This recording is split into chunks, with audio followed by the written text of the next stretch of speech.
Gusto niyo ba manood? Opo! Sa papanoorin niyo, may itatanong ako na bawat linya ng kanta na dapat masaulin niyo. Handa na ba kayo? Opo! Handa na po. Iwan yun? Opo!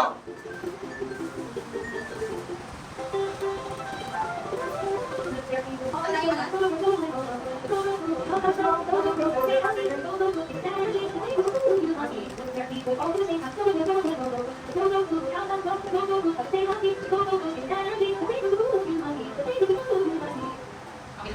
Para ko matest kung talagang may natandaan kayo sa kanta, may nilagay ako sa ilalim ng upuan niyo. Meron po? Meron po, teacher! Teacher, ano yan? Nakita niyo ba? Opo. May dinikit ako sa may upuan niyo. Kaya ba? Opo! Lapit naman. Dito, meron tayong column. Dito ang go food, low food, and grow food. Pwede niyo ba sabihin kung anong pagkain ang hawak niyo dito sa column, tapos sasabihin niyo dun sa linya ng kanta, kada dikit niyo. For example, go food, give us more energy. Okay. Una-una, Miss Puno. Milk po! Kuya, oh. Raw food! Milk help us now po. Okay, very good. Next is...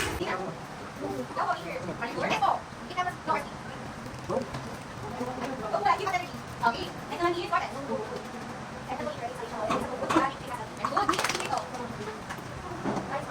Very good. Very good. Very good. Okay. And are you very nice? Very good. Tama ang inyong mga sagot. At nakinig kayo sa kanta. Itong mga pagkain na to ay nagbibigay sa atin ng lakas, ganda, at pagpapatibay ng katawan. Go foods, ang mga go foods ay nagbibigay sa atin at nagpapatulong magbigay ng lakas at ng katawan. Dito ang mga carbohydrates, sugar, pagkain na may mga fats. Nagsisilbi ito pagkakaroon ng healthy brain, function, at nagbibigay ng lakas sa iba't ibang sistema ng katawan. Nagsisilbi itong sa ating fuel para magkaroon ng more energy sa bawat enerhiya natin. And then sa grow foods naman, ito ang mga pagkain malakas ang protina, tumutulong magpalaki ng muscles, and then nagpapalakas upang makapagtrabaho ang mga katawan natin at magbigay ng tissue cells. And bukod dito, nakakatulong magpa-grow ng balat, and then magpatibay ng mga ngipin, and then mga muscles. And then sa glue naman, ang mga pagkain na nagpapalayo at nagpapamalaga sa mga katawan natin upang malayo tayo sa sakit, infection, and vitamina. Malakas ito sa vitamina A, calcium, and iron. Pakinig kayo, may ibibigay ako sa inyo. Ito ang mga larawan. Ang larawan, meron dyan nakalagay kung para saan ang mga pagkain. Gagawan niyo siya ng sentence then didiscuss nyo dito sa harap. For example, go, ako ay kumakain ng mga pagkain nasa go foods upang magkaroon ng malakas na enerhiya. Naiintindihan ba? Opo! Okay. Go food!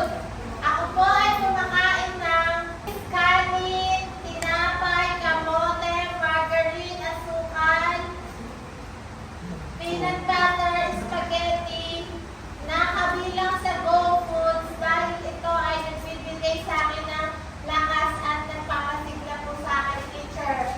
Very good. Miss Bruno, magaling.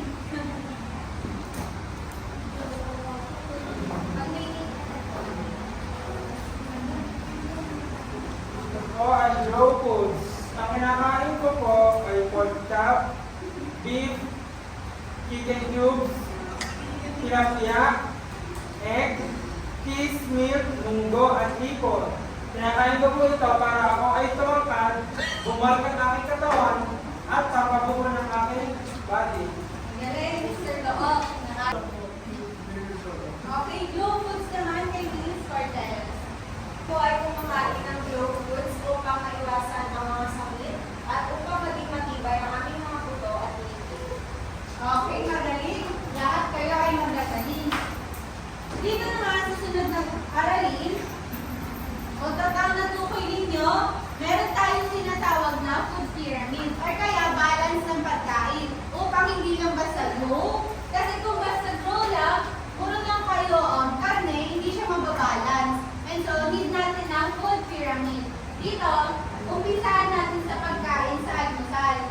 Una, basahin ko muna yung panuto dagdagan ang mga sumusunod na pagkain upang maging kumpleto ang hapagkainan. Pumili ng sagot sa loob ng saknong, panaknong at isulat sa banda. Dito meron tayong pang-almusal. Tinapay, scrambled egg, gatas. Ano kaya yung kulang? Yes, Miss Dado.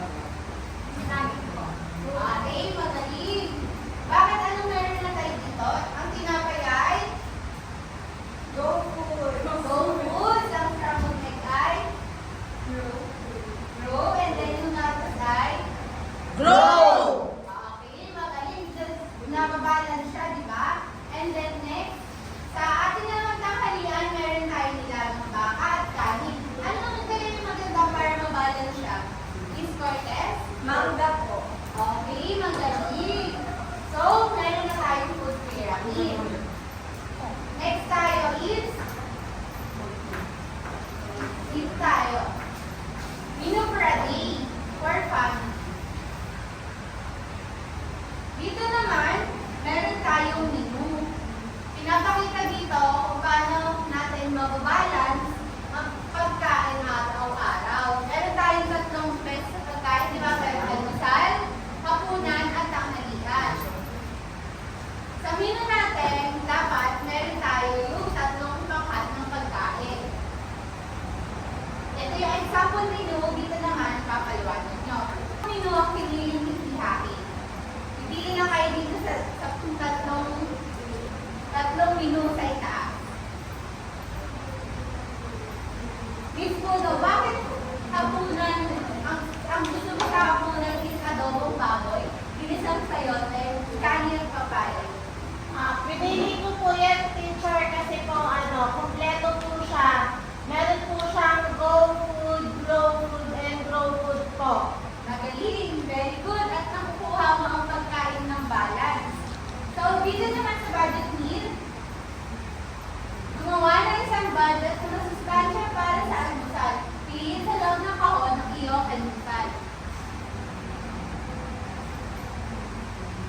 Miss RB, gumawa ng almusal mo gamit ang mga pagkain dito sa box.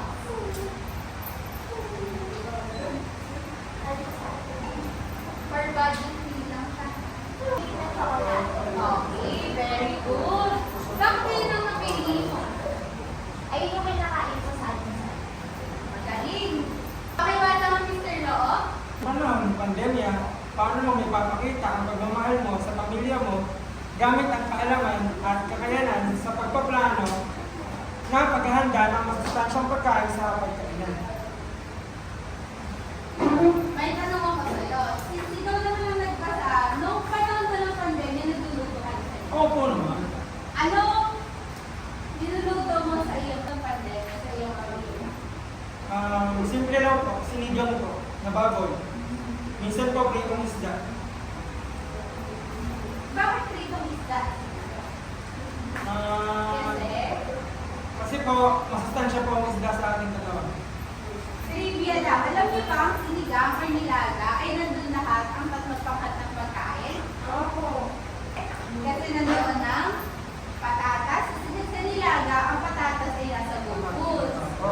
Ang blue foods naman nandun ng pechay or kaya mga dahon-dahon. And then yung pork naman or kaya baka ay nasa raw foods. Very good. Gulay. May natutunan ba kayo ngayon? Opo!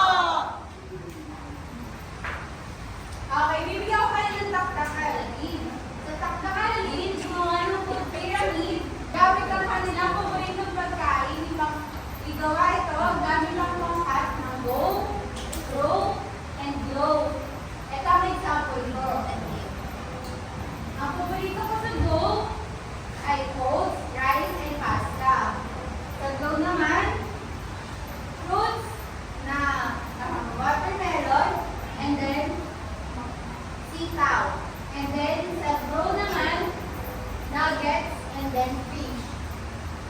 Kaya niyo bang gawin yan?